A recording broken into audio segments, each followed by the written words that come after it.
For those of you who don't know me, my name's Iwan England. I was born and bred in Aberfan itself, and most of my close family still live there. I live in Pontypridd, which, although is only 7 miles, I think, down the Taff, locally, you know, I'm constantly asked, where are you from then? As if it's from the other side of the globe.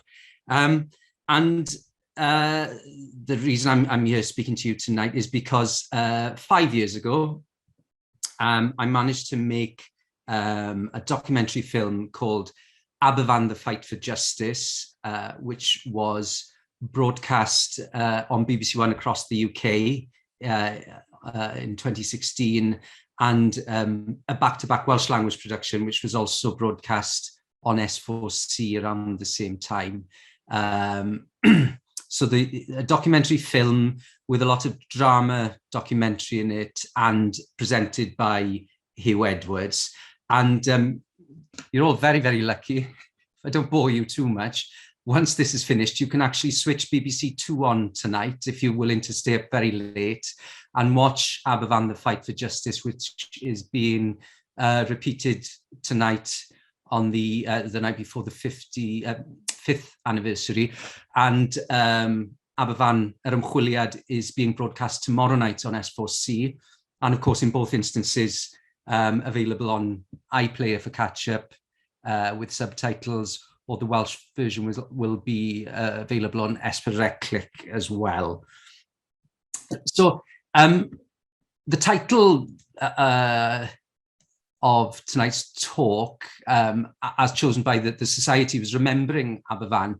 And just to sort of rewind to 2015, when I was trying to get the film off the ground, it was remembering was sort of one of the reasons why I wanted to do it, because the events of 1966 in Abavan had been memorialized and remembered in a very particular way.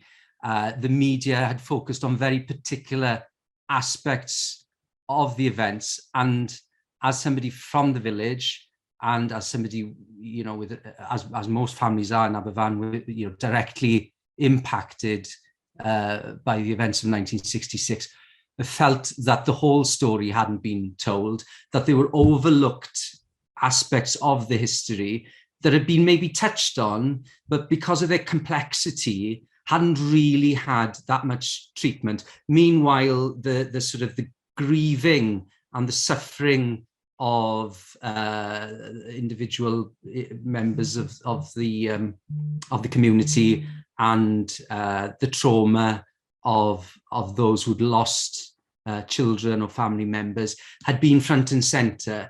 And it was very interesting at the time of the 50th anniversary that the broadcaster Vincent Kane appeared on several programs, veteran broadcaster, and was visibly upset and emotional, and really obviously had something sort of weighing on his mind, and felt really that he needed to apologize, that the media at the time had pried where they shouldn't have, and pulled back from asking quite probing questions of individuals in authority. So yeah, gone too far where they shouldn't have, and not far enough where they should. And it was an interesting statement, and sort of, I think it reinforced why I wanted to make this program.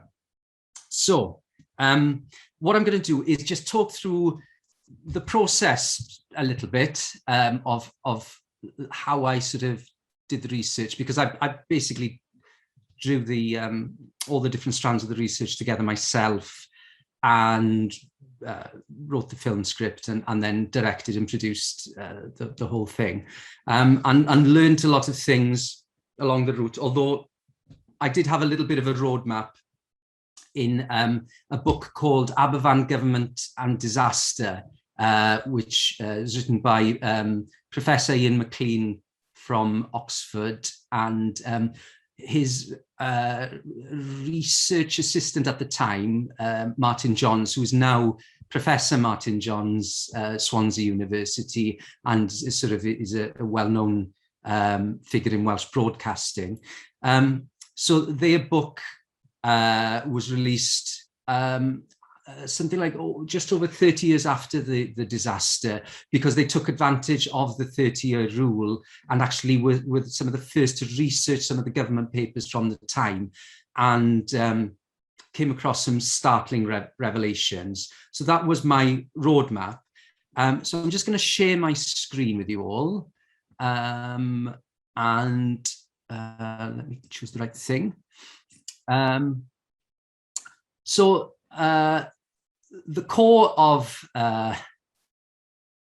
what I was going to do was to show the events of the Abavan Tribunal, which actually started only a few weeks after the disaster. Comparing with, public inquiries that we have today, they didn't hang around. They constituted the tribunal within a few weeks of the disaster, and the final report was published the following August, in August 1967, after taking evidence in public for 75 days.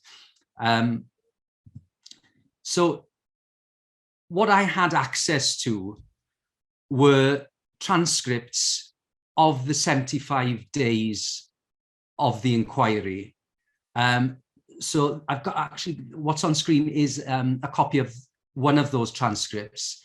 So every word that was uttered in the tribunal is written down and transcribed almost like a play. So this is how every cover looked, with the day number on the top, and at the bottom, I've just highlighted at the bottom actually the names of the people holding the tribunal. So it was led by Lord Justice Edmund Davis, who was a judge, born and bred in Aberfan, so just over the mountain from Abavan. So he knew the geography, he knew the culture, he knew the people, and he also came to prominence as the judge in the Great Train Robbery case. And then two other figures, part of the tribunal, Mr. Harold Harding and Mr. Vernon Lawrence. One of them, a renowned civil engineer, had done a lot of work on things like London Underground, devised the Mulberry Harbours for D-Day. So a sort of a technical expert. And Harding and Lawrence never uttered a word during the 75 days publicly, but Edmund Davis intervened several times to question witnesses, as in witnesses were questioned by QCs. And if I go to the second page, this is a list of the different QCs representing different interested parties. So right at the very top, it was the Attorney General, who was the QC to the inquiry, but he actually wasn't really vocally present. The person who did all the cross-examining was Tasker Watkins. Tasker Watkins most famously was the president of the WIU, and there's a statue of him on the just outside the Millennium Stadium on the ramp. He was a decorated war hero, and many of these lawyers were people who had seen action in the Second World War. That was one link between many of them. So Alun Talvan Davis was representing Merthyr Council. Philip Veen, who was brought up in Canton, was representing the National Coal Board. So the one thing I really needed to emphasize in the documentary right from the start was that the coal industry was nationalized. It was a nationalized industry. It was, for Labour in Wales, it was a jewel in the crown. And, there were tensions straight away that, there was a focus on the NCB's role in the causes of the disaster. So Philip Veen was representing them. Geoffrey Howe, who was later a member of the Thatcher cabinet and Thatcher government, was there representing the colliery managers. And then really the only other key figure was Desmond Ackner, QC, who was representing the Parents and Residents Association of Aberfan.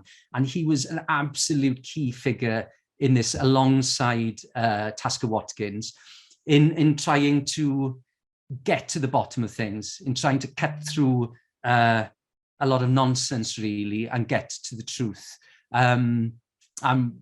You know, the Parents and Residents Association of Aberfan were quite purposeful in getting an English lawyer to represent them, because so many Welsh lawyers at one time or another had worked for the NCB or had represented the NCB, and they were worried there would be divided loyalties. And that was one of the reasons they went after Desmond Ackner. Another was, I think he'd had, either before this or after, success with the thalidomide scandal, but he had quite a track record. So just to go back, so those were the first 2 pages of every one of those 75 days of transcripts, and my preparation was to read every one of those. And in reference libraries, you can't just take them out, you can't photocopy them. So I was actually writing down and transcribing the bits of the evidence that I thought could form the basis of the documentary. And what we did was we reenacted the key moments, the key passages, with not all these QCs, but the key 2 or 3 QCs and several of the key witnesses in a sort of a verbatim performance, bringing it to life, and didn't change a single word. It was just a question of honing in on the key passages. So there was quite a bit of controversy around the man on the front of Private Eye. Lord Alf Robins was the chair of the NCB at the time, and he was due to receive an honorary degree on the day of the disaster at, I think it was Guildford University, if I can remember correctly. And when news of the disaster arrived, instead of going straight to Aberfan, as most of his senior managers did, he persisted in travelling to the university and receiving his degree. Hence the Private Eye cover and this decision. And he delayed his arrival for, I think it was up to 3 days. Was quite controversial, especially as other key public figures had already arrived at the scene. And once he arrived, he made several strange public utterances to journalists about the causes and how foreseeable the causes of the disaster were. And this caused great consternation about, in one newspaper interview, there was a phrase of unknown springs. In the TV recording, you know, their presence being unforeseeable once covered. So straight away it was clear that the NCB wasn't going to put their hands up as the culprits, as those responsible, and yeah, they were going to try and put blame elsewhere. What's worth noting, actually, talking about those transcripts before I go into any further detail, is what's quite striking from a, 50, 60, 55 years later, there were hardly any women who spoke during the inquiry at all. In fact, I think there was as many children who actually gave evidence as women. All the QCs, all the lawyers were male, and almost every single witness was male, because it concentrated on every layer of NCB, from the tip workers through to middle management, regional management, and even the top of the tree, as well as civil engineers and other experts So I think that is one striking aspect of it. The presence of children giving evidence on the first or second day, I think it was the second day actually, is quite striking as well. And Edmund Davies wasn't entirely sure about this, and he wanted to make sure that parents were present and that they were quite sure that it was right that the children, that they were happy for their children to give evidence, eyewitness evidence of what had happened from I think children who were late going to school and who actually outran the tip as it collapsed. So in the public domain, we have these sort of unforeseen, unforeseeable sort of words floating around. We had interviews with people saying, of course, it could have been foreseen. And there were several key pieces of evidence that were presented very early on and referred to. This one on the screen, it's an Ordnance Survey map of Aberfan from 1919. So the village can be seen on the right of the screen, and the mountain rises to the left. If you look very, very closely, you can also see two farms on the mountain, Hafod Tanglwys Uchaf and Hafod Tanglwys Isaf. And above both farms, clearly marked, the word rises, which is another word for water coming to the surface, or springs. And I just go a little bit closer, and I've used red arrows to point at the springs and rises that are marked all over this 1919 map, which was in circulation. There most probably would have been copies of it on the colliery site, Merthyr Vale Colliery, which is the other side of the River Taff, which you can see on the right of the screen. So these springs were coming to the surface all around the mountain, and small streams were tracking all the way down to the Glamorganshire Canal, which is running above the village on the left. And of course, what you can also see in the middle of the screen in the village is Pantglas School, in several blocks there.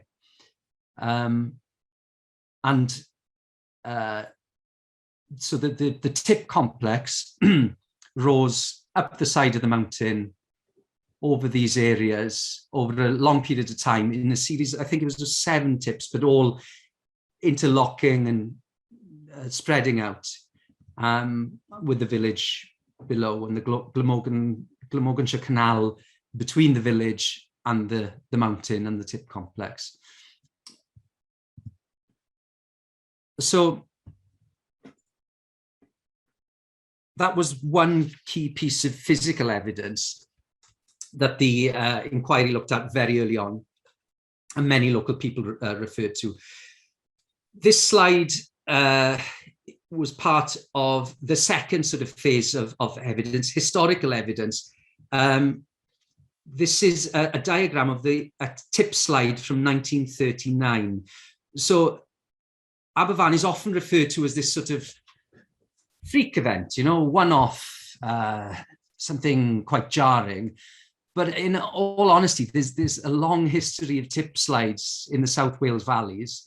1939 Cilfynydd was one of the most dramatic. There was one earlier in, I think it was 1909, 1905, I'm sorry, in the Rhondda, which actually killed a couple of people, but it wasn't well recorded. Cilfynydd was so immensely dramatic, a massive tip slide, which blocked the River Taff, blocked the old A470 and the railway, that, you know, everybody knew about this event. And if you know where Cilfynydd tips remain to this day, it doesn't take a lot of imagination to realize how vast, powerful, and incredibly dangerous this event was. You know, standing at the top of the tips and looking down to how far away the river is, and then comparing it to this diagram, it takes your breath away. And it was truly miraculous, really, that nobody was killed in this event, especially as it affected all these big transport hubs. There was also a history of tip slides in Aberfan itself. There was a tip slide in 1944. So this aerial photograph is one of a series of aerial photographs that were used as evidence during the tribunal. And it shows the Abavan tip complex at an earlier point in history. It was even bigger than this in 1966. And on the left of the complex, there's an obvious sign of quite a sizable slide, which has gone down very, very far and has almost reached the canal bank. I'm just going a little bit closer. You can see the detail. You can also see this black circle marked on the photograph. That's actually, these photographs were passed around during the tribunal, and different witnesses were asked to mark in different colours certain physical things they were making reference to. There's a little cross above the circle as well.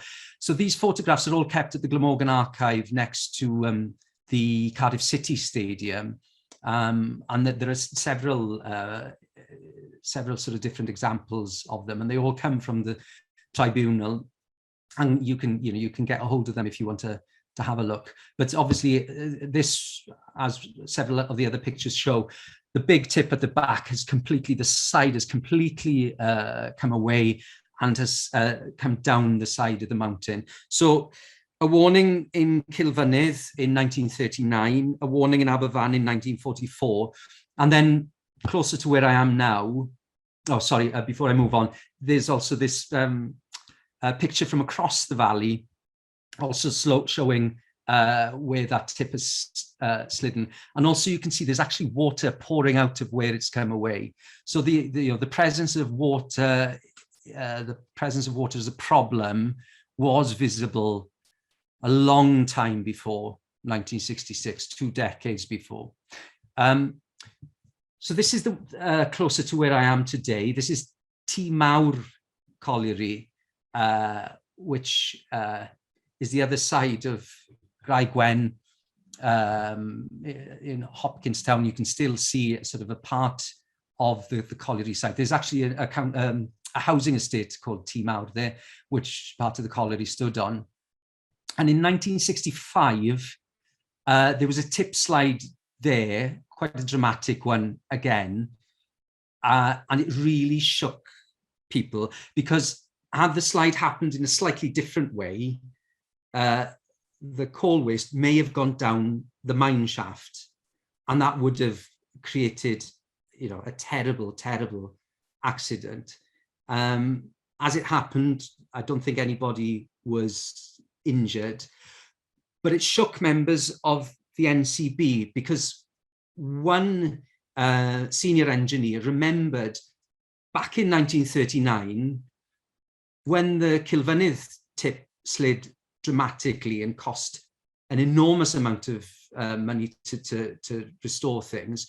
A document had been created called the Powell Memo, and had been circulated throughout the coalfields with some very specific rules about tip safety, basically the do's and don'ts of tip safety. So that had been created back in 1939, and in 1965, 18 months before the Abavan disaster, this engineer got a copy of the Powell Memo, and he distributed it throughout the entire coalfield to all those with responsibilities over tips, with some very specific instructions.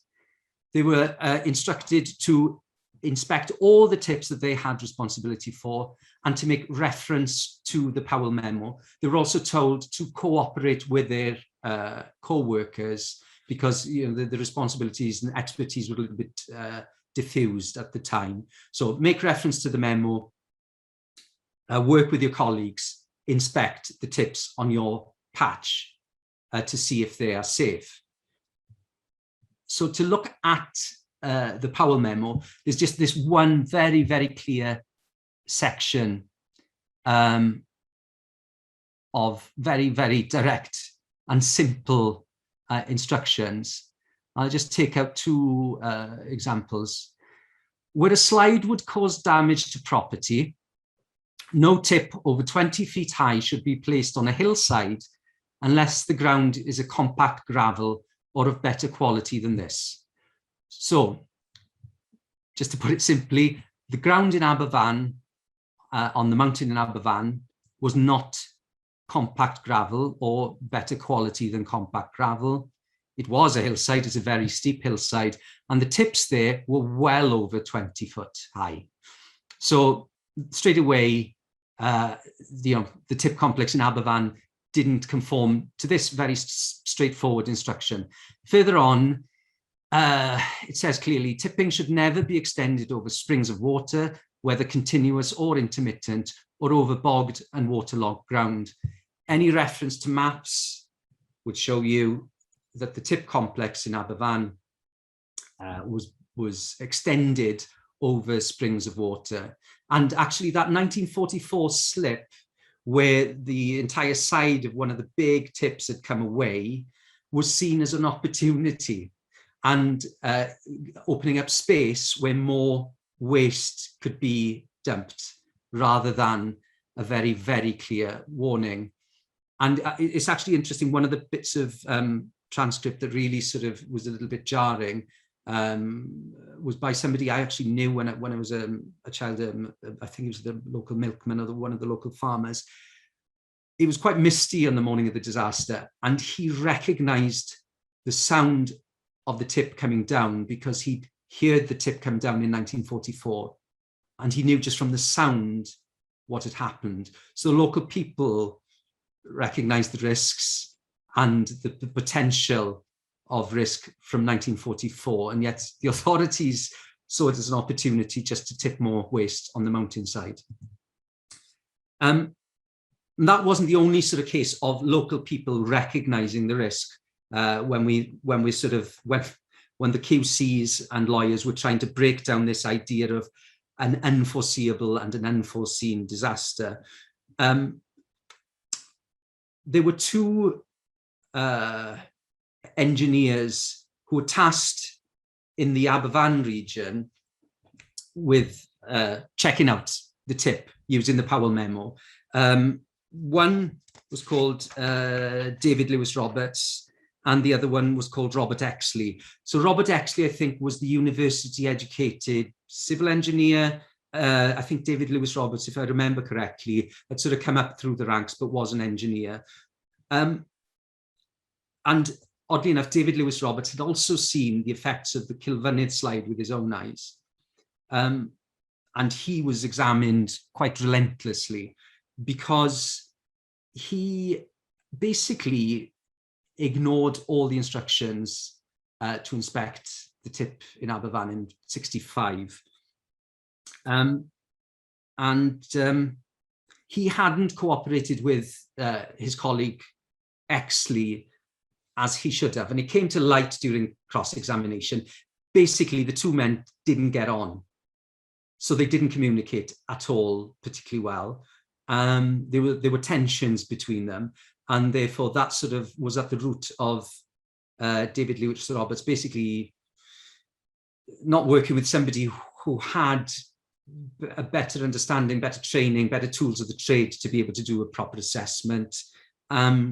And he sort of tried to fudge some sort of idea that he sort of did give it a look, but under cross-examination, it was quite obvious that neither man had inspected Abavan, and 18 months before the disaster, a golden opportunity to sort of identify the risks had been missed.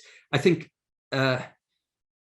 David Lewis Roberts is quite a key figure because he was the man who received the correspondence that's up on screen at the moment. It's a massive stack of letters with this title at the top of them all: Danger from coal slurry being tipped at the rear of the Pantglas schools. So it was correspondence from Merthyr Council, particularly Merthyr Council's borough engineer, and it was triggered by local councillors in Aberfan really not happy with the state of the tips. There was a lot of flooding in the village due to waste washing down. People were starting to become concerned for different reasons. By the the effects, children having to walk through floodwater to get to school regularly.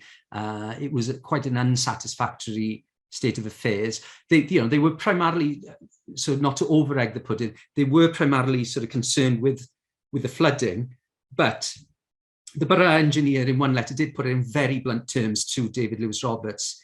If they, i.e. the tips, if they were to move, a very serious position would accrue.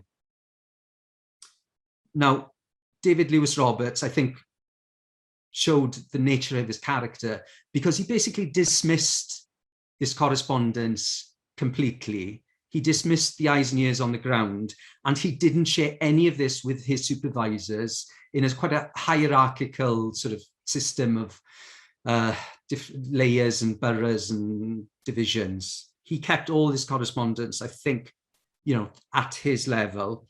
And he didn't report the findings or his findings up the line.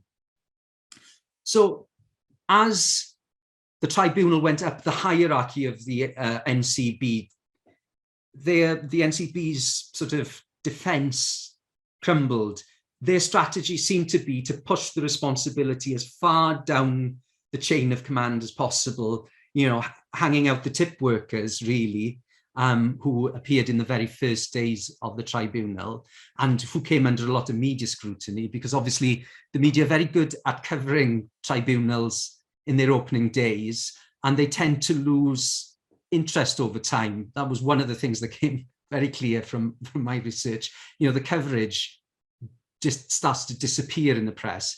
And if you look at tribunals today that last months, years sometimes, some of the most important things quite often don't get the due coverage. If you look at the Grenfell Inquiry, which has been split into two, the first part concentrating on the emergency services, and the second part concentrating on the cladding scandal.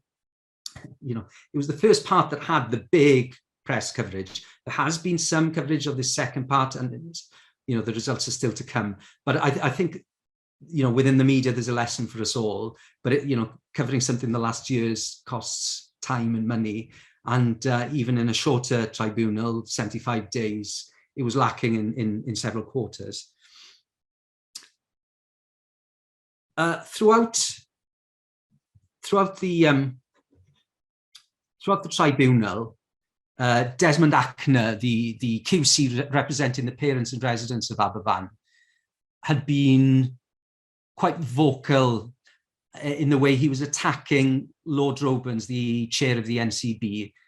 He was attacking his absence, and he really went for the jugular towards the closing stages of the tribunal, to the extent that Lord Robens actually flew in, and when I say flew in, he had a private aeroplane courtesy of the MCB, so he landed, I think, in St Athan or in Drws, and appeared at the tribunal.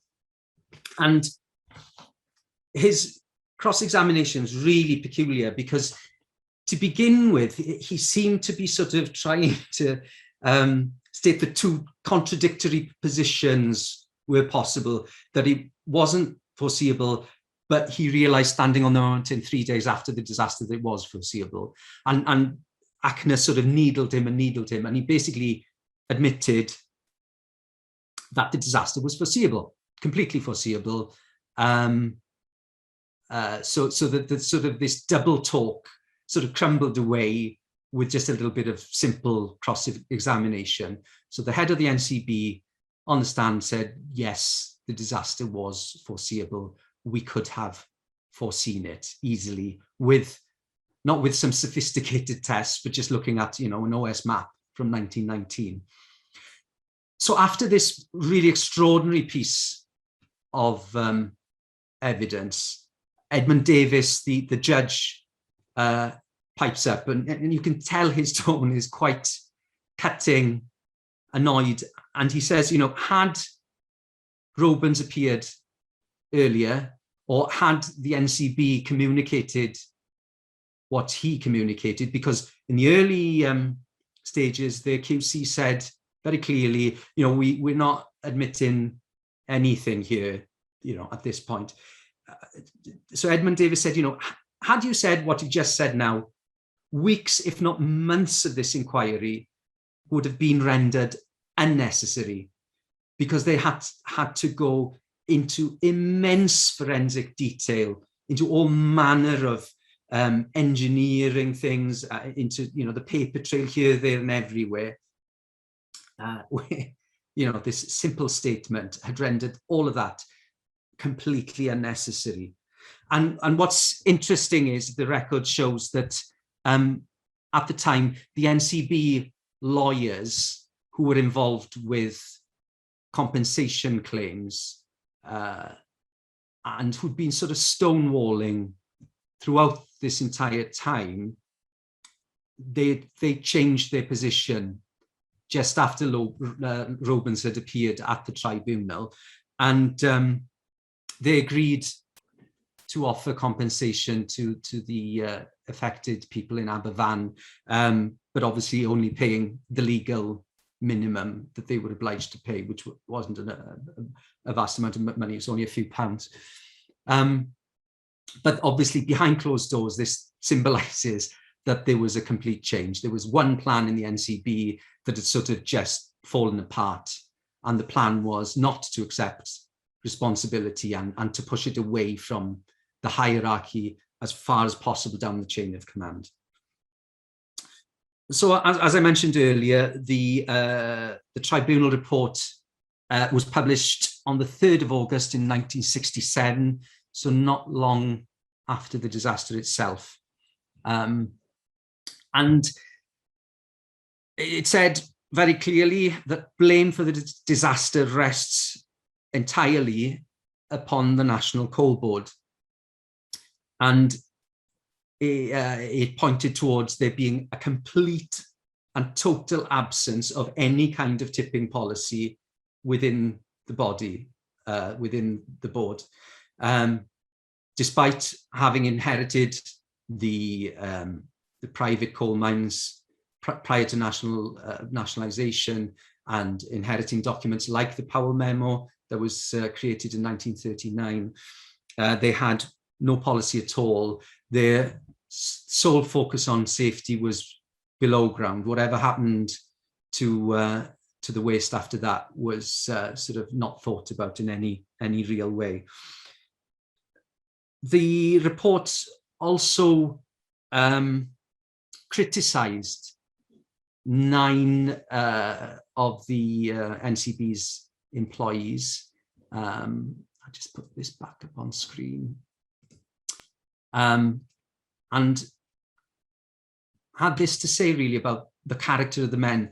The Abavan disaster is a terrifying tale of bungling ineptitude by many men charged with tasks for which they were totally unfitted, of failure to heed clear warnings, and of total lack of direction from above. Not villains, but decent men, led astray by foolishness or by ignorance or by both in combination, are responsible for what happened at Abavan. And I think, you know, that paints a very clear picture of the character and the nature of the institution at the time. An institution, you know, that was responsible for the lives and livelihoods of thousands of men underground, as well as, you know, communities across South Wales and the rest of the UK who were living in the shadow of the tips of the waste that they created. Strangely, that maybe one of the weaknesses of the report is it sort of doesn't directly blame any individual. It sort of groups the 9 in this sort of description, and as a consequence, no individual was ever disciplined, was ever demoted, and nobody was sacked. Certain local managers were moved sideways, but that was it. That was the sum total of the repercussion for the enormous loss of life and the enormous damage that this event caused.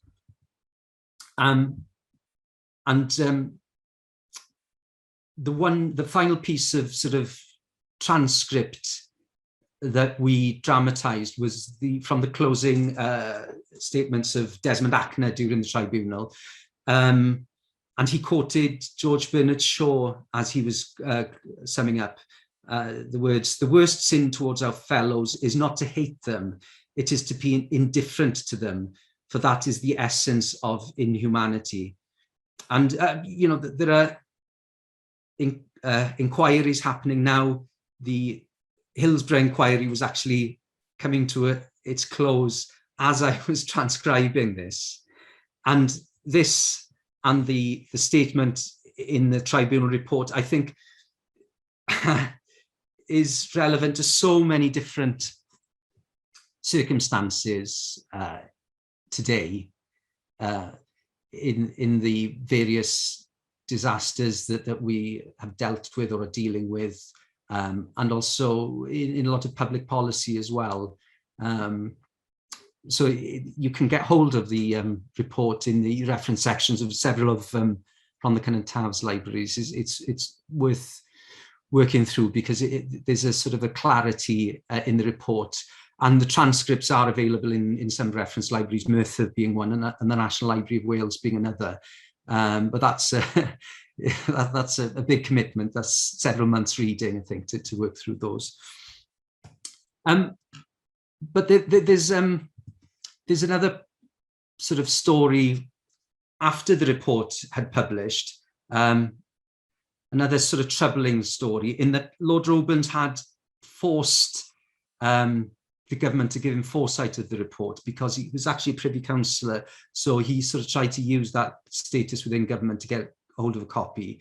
He then made sure that he was unavailable because he travelled to the States on the Queen Mary. So instead of flying, as he was very fond of doing, he jumped on a ship, and I think he was unavailable for 10 days, apart from via telegram to the ship. And during this time, he sort of wrote a fake resignation letter and then dictated the terms of this resignation letter being turned down by the minister with responsibility. So he basically pretend resigned and basically wrote the letter that sort of refused this resignation. And he actually carried on in the role for several years. And the biggest irony is that the government actually gave him responsibility for reviewing health and safety law a few years later, in that sort of final indignity, really. So, there are buildings and rooms named after Lord Robens to this day. And then the other part of the story, obviously, was the battle to clear the tips at Abavan. Throughout the time of the inquiry, the sort of early signs that these tips would be removed, there was a bit of a U-turn on that, and there was talk of landscaping. And in the end, the community had to form a campaigning group, the Abavan Tip Removal Committee. Several parents who'd lost children were leading lights in that. And also several ministers of local churches who became quite key sort of figures in the following years when Abavan was rebuilding. One of them was, I'll just share this again. One of them was this man, Erastus Jones. He was one of the members of the Tip Removal Committee. And yeah, it was a battle. Robens said behind closed doors that the NCB wouldn't pay.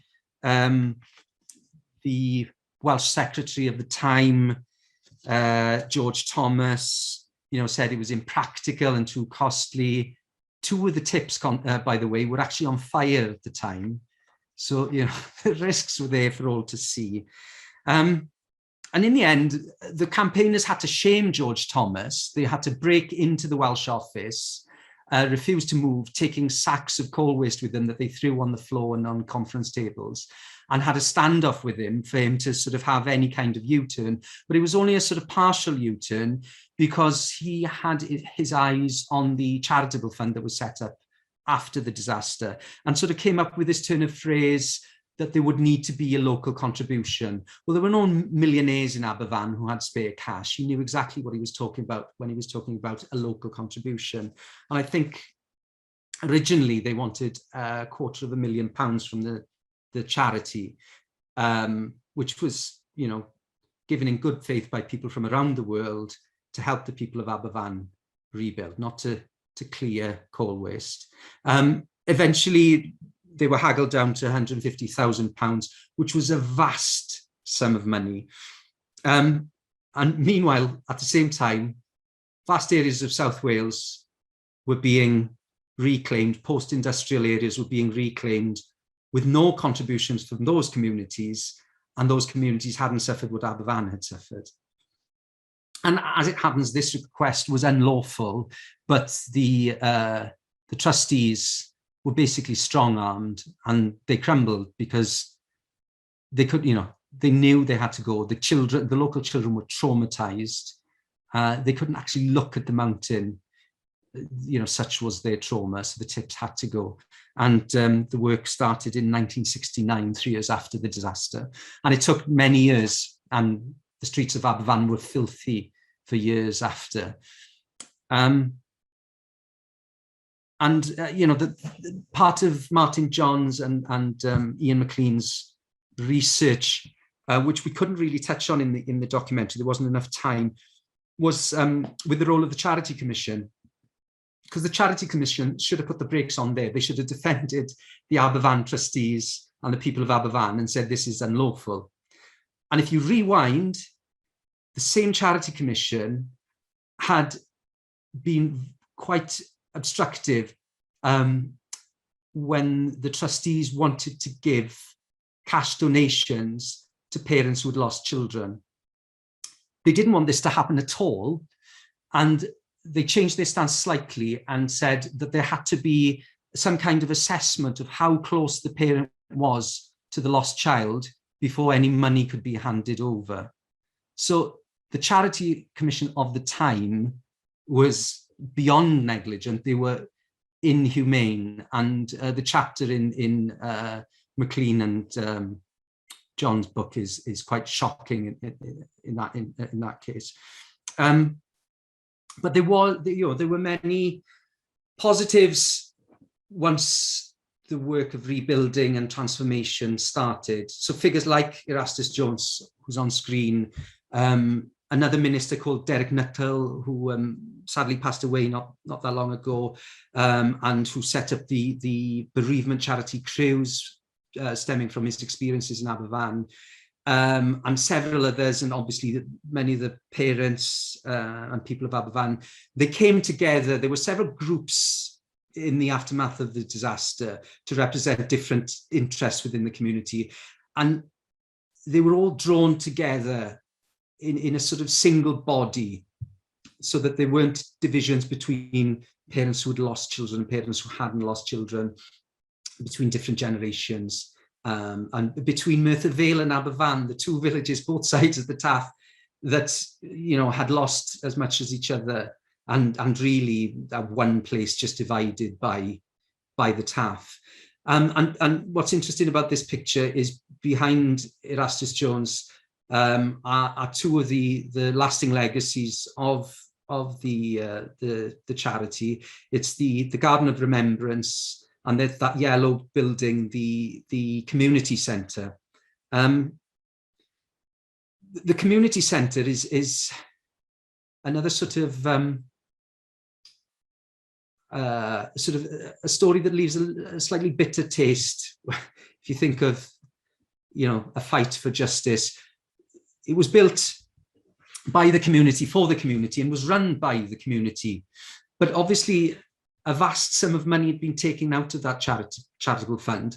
And by the late 80s, the community was struggling to to make this building pay, and control had to be transferred to Merthyr Council, and to this day it's the council now who run that building, so it's not run directly by the communities of Aberfan and Merthyr Vale. And taking money from the charity, you know, it's really a stain on Wales and a stain on our history. And there are several individuals who really felt that to the core. One of them was Ron Davies, who, when the new Labour government of 1997 came to power, lobbied and made sure that £150,000 was returned to the fund. Obviously, £150,000 in 1997 was a lot less than it was in '69. So the lobbying sort of continued, really, but Ron Davies actually went on the record for the programme, and he said he was apologising for the actions of one of my predecessors, obviously making direct reference to George Thomas, the Labour Secretary of State for Wales. And then a decade later, in 2007, the Welsh government paid £2 million into the fund, recognising the interest that had been lost in the interim.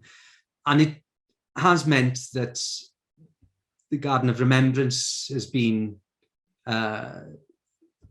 looked after, has been maintained, with an eye to making it, you know, safe for the future. The same is true of the children's graves in the cemetery and the facilities around the graves as well. So there is a lasting legacy, and those two decisions in 97 and 2007 were quite important in securing that legacy.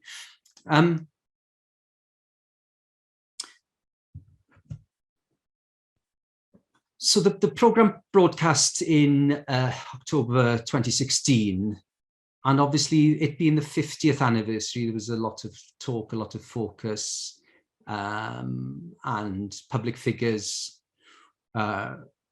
made several statements. And there's a legacy to this programme. I think it sort of changed the conversation slightly, in that, you know, several prominent broadcasters framed the Abavan disasters as, you know, an event where we shouldn't trust those in authority unquestioningly, where for decades before, the disaster hadn't been presented that way. It had been sort of presented as a way of just focusing on individual people's trauma and grief. So the bigger picture all of a sudden came to the fore.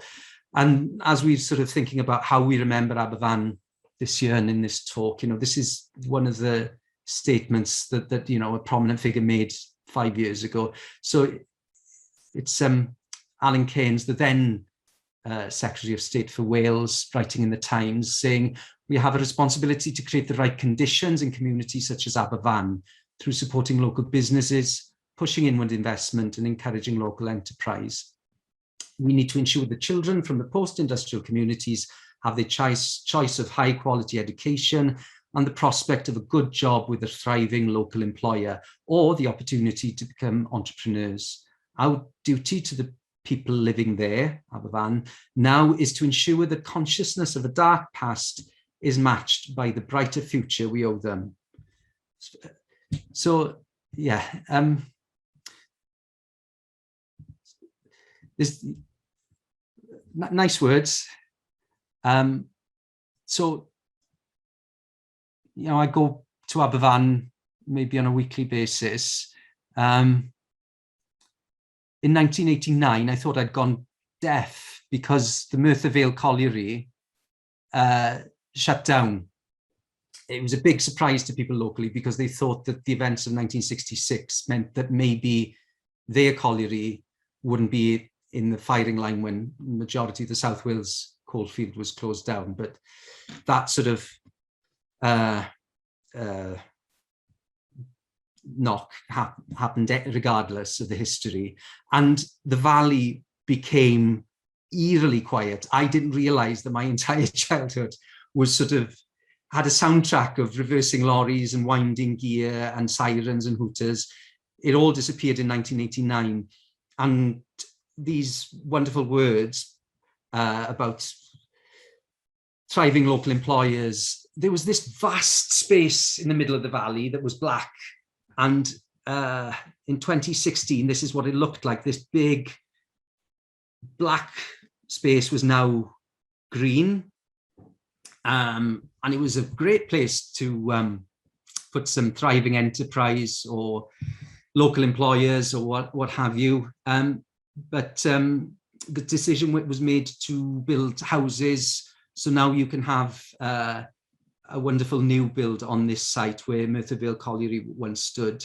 And young entrepreneurs in Aberfan most probably need to jump on a train if they're to fulfill the vision of the Secretary of State in 2016.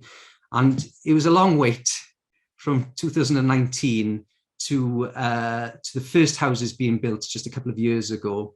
I don't know what the young people of Aberfan were supposed to have done in the meantime, but when we talk about remembering Aberfan, I think that's part of the conversation that's been completely forgotten, and to this day is completely forgotten.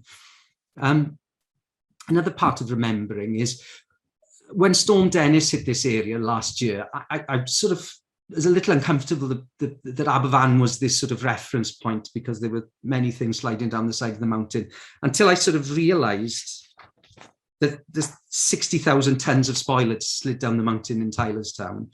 And as our climate is changing, it's become clear that the laws that were put in place after the Aberfan disaster are now outdated.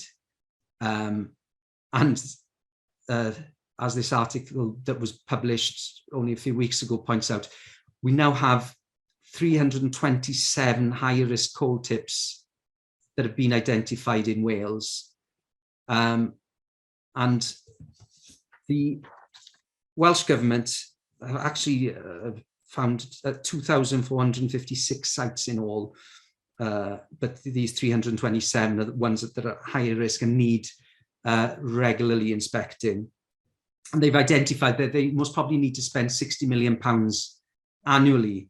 I've asked the Westminster government for this funding, but the Westminster government are insisting that this is an issue that Welsh taxpayers and the Welsh government should be sorting out themselves. I think they've given 2.5 million, and they also gave some money post Storm Dennis to clear up, the immediate damage. And obviously, it's taken best part of a year to sort out that one slide, which covered paths that people walked down and used. And what's shocking is that although we have a coal authority and certain tips like the one in Cilfynydd, like the landscape mountain in Aberfan are under the coal authority's control and responsibility, not all tips are. At certain points, some have been sold off to private owners, and who knows among this 327 how many are actually in private ownership, where the responsibility and liabilities rest with private owners. So as we remember Aberfan, obviously it's uncomfortable for people like me when the events of '66 are invoked when we're talking about events today. But we really have to be watchful. We have no idea where these 327 tips are. No local authority to date has shared that information, and neither has the Welsh Government. And it's going to cost, and somebody has to pay, and it needs to be sorted out. And you only need to drive around and take a good look at the mountains and see how the weather has been behaving over the last few years to realise that the risk continues. We have a history now that started in 1905 in the Rhondda, and that continued in February 2022 2020 of tips sliding down mountains in the South Wales valleys. So this is a very present issue. And just finally, as we think about remembering, there's this contemporary thing that I refer to, but also, you know, we have to remember that this was only 55 years ago. We need to take care as we remember, and that was one of the things that I was really keen on doing in making this programme, was to be extremely careful and mindful that, you know, people who experienced the events are amongst us, their families are amongst us, even their descendants are aware of the trauma and the pain that continues to this day. And we have to think, who do we put at the centre of the remembering? And I would caution against teachers, for instance, sharing clips of The Crown when they remember Abavan. As sensitive as that production company was, they did consult with local people in writing the script. I know that the scriptwriter actually came to Abavan. It is a story that centres the royal family at the middle of every story. Do we centre the crown, or do we centre the people when we remember Abavan? Also, what do we centre, not just who do we centre when we remember Abavan? Is it the trauma, the grief, or is it the resilience, the rebuilding, and the holding to account and the fighting for justice? I was born a decade after the disaster, and whenever I tell people where I'm from, there's always a reaction. And yet my childhood was completely normal. There was no trauma or sadness or grief sort of as an envelope around my upbringing. Although, you know, when the doors were shut, it was most probably there within my family, within people I know. You know, the first time I walked through past the graves, I was shocked by the surnames I kept seeing, because these were all families I knew very well. But yes, there was rebuilding, there was resilience, and there was this monumental effort to make Abavan a normal village. So as we remember 55 years on and every other year, and we keep saying it's important that we remember, we have to think long and hard about what we remember, who we remember, and who we put at the centre of everything. And as we look to more contemporary events, such as Grenfell, when that inquiry will draw to a close, I think all these are lessons and ideas that we need to hold on to, because they're as important today as they were in 1966. On the screen, you know, if any of you are massive history buffs, these are different links and places where you can find out more. For instance, the second link is actually a link to a transcript of the entire report that's online. If you don't want to go to a reference library, there's a whole section of the Nuffield College website. Erastus Jones's biography, Croesi Ffiniau, is fantastically interesting. If you want to read about how the community not only rebuilt, but wanted to be seen as a sort of a beacon of rebuilding and resilience, and maybe during the late 70s especially was trying to sort of make itself as an example of how the South Wales could rebuild in a post-industrial world. And as I mentioned earlier, you can watch the English language documentary on BBC Two tonight at about, I think it's quite late, but it's on iPlayer from then on in, and then it'll be on Esbyrrec in Welsh tomorrow night, and on Click then for about, I don't know, a month or so. And if you are joining more with an interest in documentary and film, I contributed a chapter to this book, which was recently published, It's a very expensive book, but it's documentary in Wales, and there's a chapter there by myself just on how the whole programme was made, everything from how we found locations that were similar to the locations the tribunal was held in Merthyr and Cardiff in the late 60s, and all the other practical details, and also how the programme was received. I think about a third of the people watching television in Wales when it was broadcast actually watched this, and about a fifth of the people across the UK. And what was fascinating was that public figures in Scotland reacted to it very strongly and very positively. But there was far more muted response from public figures in Wales, because I think the history doesn't paint us and our institutions in a fantastic light. And there's some quite uncomfortable aspects to the history, some that we've started to get to grips with. You know, I know the night of the broadcast, there was a petition about the renaming of the Viscount Tonapandi pub on the way up to Rhondda, and that the pub changed its name soon after. I think it's now the Fulling Mill, if you want to go for a pint and a pizza there. But of course, there's still a George Thomas Hospital in the Rhondda.